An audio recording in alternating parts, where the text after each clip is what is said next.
All right, let's move on to jargon. Difficult or smart sounding words or phrases that are unlikely to be familiar to the audience or familiar words used in familiar ways. Now, jargon, nobody's saying it's a bad thing. And jargon used within a particular group where everybody knows what everybody's saying, that's fine. Jargon can be used to kind of bully people into agreeing with things by like making yourself look smart if you're the one using the jargon and trying to make the other person look dumb, and then they can't really argue with you or be persuaded by you properly. And so this is what you want to watch out for when people start using big words on you. You want to go back to Dr. Moon's main stage for how to reason well, steps to how to reason well, which is start by clarifying the claim and just asking, so what do you mean when you're using that word? So in philosophy, you might get a smart sounding philosophy professor saying something like, the great absolute unfolds within the being of time that dents within our phenomenal consciousness. Okay, and you might be like, what? Because I just started using words like unusual words. I'm using them in odd ways to kind of make you just be like, oh, okay, and really like what I was just saying was kind of just like nonsense.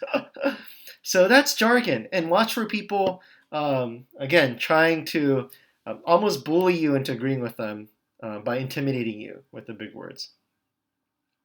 Um, and on the flip side, in terms of watching other people doing it to you, you should watch when you might be doing this to other people. Okay, it's easy to forget that. For a lot of you, you're in your majors, and as you get more into your major, you have to learn new terminology. Okay, and in philosophy, it happens.